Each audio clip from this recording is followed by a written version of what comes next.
என்ன வாழ வச்ச தெய்வமே, வெளியில போயிருக்கிற என் புருஷன் திரும்பி வர்றதுக்குள்ள வீட்டை விட்டு போயிடுப்பா. நீ வர்றதும் போறதும் அவருக்கு தெரியாமலேயே இருக்கட்டும்.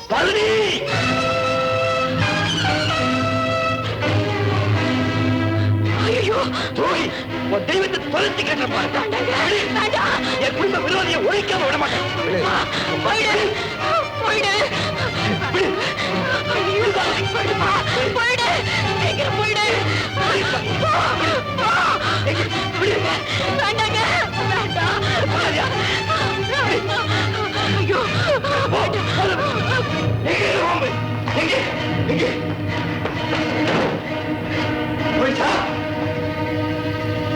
பார்வதி, விரதத்தை விட்டுட்டுதான் எங்கிட்ட சொல்லிட்டு எனக்கு பிடிக்காத நாகப்பூஜை மட்டும் இன்னும் நடத்திக்கிட்டு இருக்கியா? இந்த பாம்பு ஏறு. இது எங்க இருந்து வந்தது? எங்க இருந்து வரலீங்க. அன்னைக்கு நீங்க நெருப்பு வச்சு கொடுத்தீங்களே, அதுதாங்க. அப்படின்னா அது இன்னும் சாகலையா? இல்லைங்க, அன்னைக்கு ராத்திரி அது வந்துதான் என் மயக்கத்தை தெளிய வச்சது. அப்போல இருந்து ஒவ்வொரு வெள்ளிக்கிழமையும் அது வந்துகிட்டு தாங்க இருக்கு. இத சொன்னா எங்க அதோட உயிருக்கு மறுபடியும் ஆபத்து வந்துருமோன்னு பயந்து பேசாம இருந்துட்டேன். தப்புதாங்க, மன்னிச்சிருங்க. இப்பவாது அந்த தெய்வத்தை நம்புங்க. தெய்வம்? யாரும் தெய்வம்? நீங்க தாங்க. கட்டிய கணவரை விட ஒரு பெண்ணுக்கு கடவுள் வேற ஏதுங்க? அந்த கடவுளுடைய உத்தரவை மீறி அவன் விரோதியை நீ வீட்டுக்குள்ள அனுமதிக்கலாமா? அது விரோதி இல்லைங்க. கல்யாணமே ஆகாம இருந்த எனக்கு இந்த கடவுளுடைய கருணை கிடைக்கும்படி செய்த கற்பக விருட்சம். இல்ல, அது விஷ விருட்சம். படத்துல நாமமும் பல்லுல நஞ்சு வச்சிருக்கிற பயங்கர ஜந்து. தப்புங்க, தப்பு. அது ஒரு தெய்வம். பக்தியோட தன்னை கும்பிடுறவங்களுக்கு தெய்வம் பாதகம் செஞ்சதா நீங்க கேட்டிருக்கீங்களா? பைத்தியக்காரி, நீயாவது வெள்ளிக்கிழமை மட்டும் விரதம் இருந்த. எங்க அம்மா ஒவ்வொரு நாளும் உதயத்துல இருந்து அஸ்தமானம் வரைக்கும் உடம்ப பட்டினி போட்டு வாட்டி கடுமையான விரதம் இருந்து ஒரு கருநாகத்தை வணங்கினாங்க. ஏன்? தனக்கு பிள்ளை இல்லைங்கிற குறை போகணுங்கிறதுக்காக. நான் பிறந்தேன். நாக பூஜை செஞ்சதுனாலதான் நான் பிறந்தேன் நம்பி எனக்கு நாகராஜன் பேர் வச்சாங்க. தன்னுடைய பாலை எனக்கும் பசுவுடைய பால் அந்த பாம்புக்கும் ஊட்டி பாசத்தோட 2 பேரையும் வளர்த்தாங்க. ஒரு நாள் நான் காலேஜுக்கு போயிட்டு திரும்பி வந்தப்போ பேசும் தெய்வமா இருந்த என் தாய் பிரேதமா கிடந்தாங்க. எந்த பாம்பை தன்னுடைய பிள்ளைக்கு பிள்ளையாகவும் கடவுளுக்கு கடவுளாகவும் கருதி பால் ஊட்டி வளர்த்தாங்களோ அந்த பாம்பு பாலை குடிச்சு குடிச்சு கடைசியில எங்க அம்மாவோட உயிரையும் குடிச்சு அந்த இடத்துலயே அந்த விஷச்சந்து அடிச்சு கொண்டுட்டாங்க.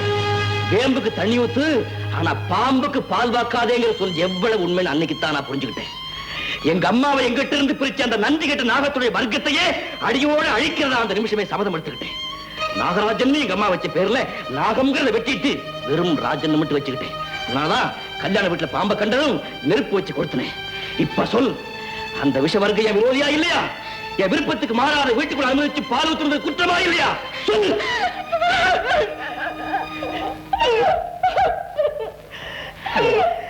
பார்வதி, எங்க அம்மா மாதிரி நீயும் என்னை விட்டு கொஞ்சிடாம இருக்கணும்னா கூப்பிட குடும்ப விரோதியே கூப்பிடு. பார்வதி,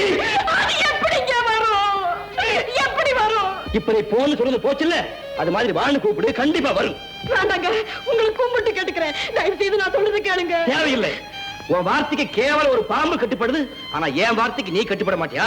அப்படின்னா நான் கவலை நம்பி உள்ளவனா? கடவுள் நம்பிக்கை இல்லாதவனா? நீங்களுக்கு தீங்கு செய்யற உண்மைத்தனா? இல்ல, என் கணவர் உத்தமர், இரக்கமுள்ளவர், கருணை உள்ளவர். அந்த நம்பிக்கை உனக்கு இருக்குல்ல? இருக்குங்க.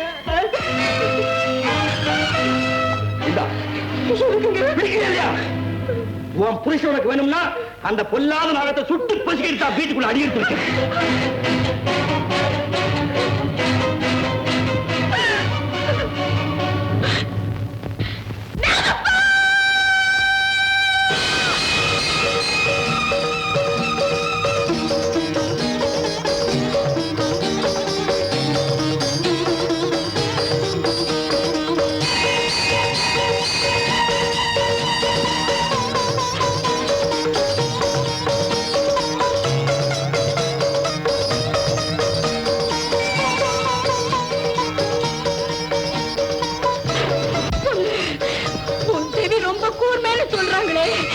என் கணவர் சொன்னதெல்லாம் காதுல விழுந்திருக்குமே. அவர் சொன்னதெல்லாம் உண்மையா? சொல்லு, சொல்லு. இல்லையா?